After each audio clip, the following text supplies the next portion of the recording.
आज हम करने वाले हैं 10th क्लास की 2 पोएम्स को एक्सप्लेनेशन जो कि रॉबर्ट फ्रॉस्ट के द्वारा लिखी गई है।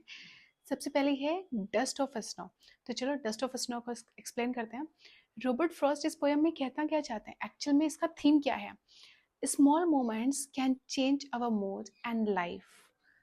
कभी कभी जिंदगी का एक छोटा सा पल भी ना हमारे मूड और पूरे दिन को बदल सकता है। नेचर का एक सिंपल इंसिडेंट भी निगेटिव फीलिंग को पॉजिटिव बना देता है। यही यही थीम जो है इस पोयम का है। फर्स्ट स्टैंडर्ड देखते हैं पोयम का क्या कह रहा है। The way a crow shook down on me the dust of snow from a hemlock tree। Poet यहाँ पे कहना चाह रहा है कि पोइट चल रहा था, वॉक कर रहा था। एक क्रो एक हेमलॉक ट्री पर बैठा था, उसने ट्री को हिला दिया और स्नो के छोटे छोटे पार्टिकल्स जो थे ना, डस्ट ऑफ स्नो, पोइट पर गिर गए। इंपॉर्टेंट सिंबल क्या है यहाँ पर। क्रो यूजुअली बैड लक या नेगेटिव का सिंबल होता है। हेमलॉक ट्री पॉइजनस ट्री होता है जो कि सैडनेस और डेथ का सिंबल माना जाता है।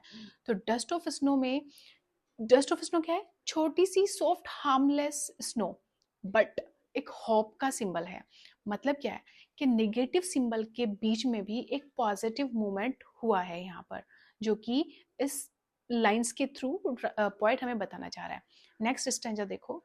has given my heart a change of mood and saved some part of a day I had rued। अब इसमें क्या कहना चाह रहा है, स्नो गिरने से पॉइंट सरप्राइज हो गया, उसका मूड अचानक चेंज हो गया। जो दिन वो पहले रिग्रेट करके पछतावा करके बिता रहा था, जिस दिन को, उस दिन का कुछ हिस्सा जो है ना अब वो अच्छा बन गया है। मतलब पूरा दिन खराब नहीं रहा उसका, बस एक छोटा सा नेचुरल मोमेंट जो हुआ उसके साथ, उससे उसका डे बदल गया है। कुछ मोमेंट्स जो हैं वो चेंज हो गए हैं। मैसेज ऑफ द पोएम क्या है, स्मॉल इंसिडेंट मैटर्स करते हैं। Nature has healing power. Bad mood can change any time. Negativity permanent नहीं होती, राइट। ये इसका एक मैसेज है। But why point use negative symbol here. Crow और hemlock tree normally bad sign माने जाते हैं, लेकिन यहाँ से भी पॉजिटिव चेंजेस आ गए उसकी लाइफ में।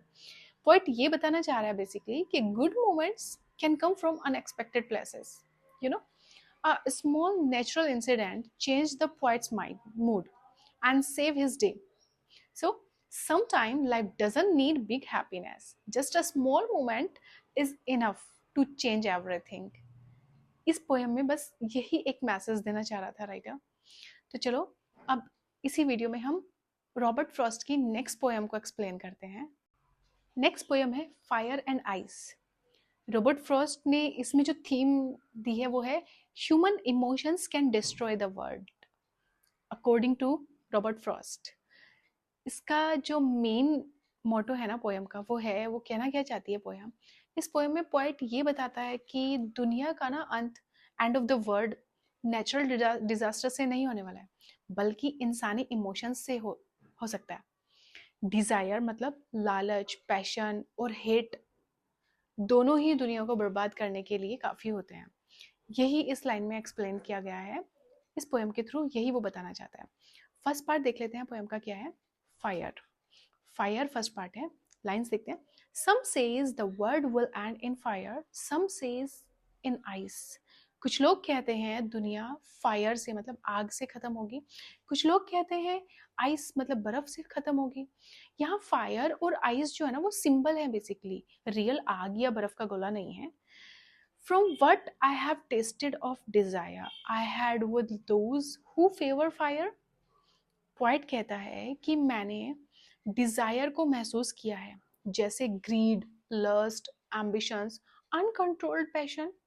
इस एक्सपीरियंस के बेस पर मुझे लगता है कि फायर जो है ना वही दुनिया को डिस्ट्रॉय कर सकती है। बेसिकली मतलब डिजायर्स, फायर का मतलब डिजायर से है, लालच से है, ईगो से है, पावर ऑफ हंगर से है, जीलियसी से है। इन लाइंस में यही पोएट कहना चाहता है। पोएम का सेकंड पार्ट देखते हैं, आइस। लाइंस देखते हैं। But if it had to perish twice, I think I know enough of hate. अगर दुनिया दोबारा भी खत्म होनी हो ना, तो पोएट कहता है कि मुझे हेट का भी पूरा एक्सपीरियंस है। हेट किस टाइप की होती है, लाइन्स देखते हैं. To say that for destruction ice is also great and would suffice. नफरत भी बर्फ की तरह ठंडी होती है लेकिन अंदर से बहुत ज्यादा डेंजरस होती है. पॉइंट कहना चाह रहा है कि आइस भी डिस्ट्रक्शन के लिए पूरी तरह काफी है. Got it. आइस क्या है? हेट. आइस किस चीज का सिंबल है यहाँ पर? हेट का, कोल्ड हार्टेडनेस का, वायोलेंस, रिवेंज, इनडिफरेंस इसके पार्ट है. तो पोएम का मैसेज क्या है? Basically extreme emotions are harmful. Desire can burn relationship.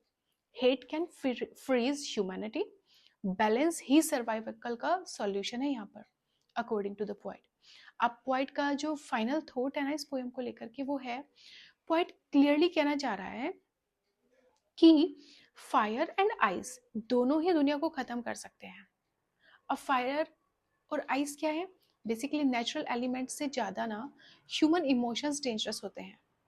Fire and ice यहाँ पर सिर्फ नेम लिया गया है बट ये सिंबल है. The poem shows that human emotions like desires and hatred are powerful enough to destroy the world. Got it? जो कि सच भी है. Not fire, not ice, but uncontrolled human emotions can end the world. Poem अच्छा लगा है तो please like करना, subscribe करना और शेयर करना.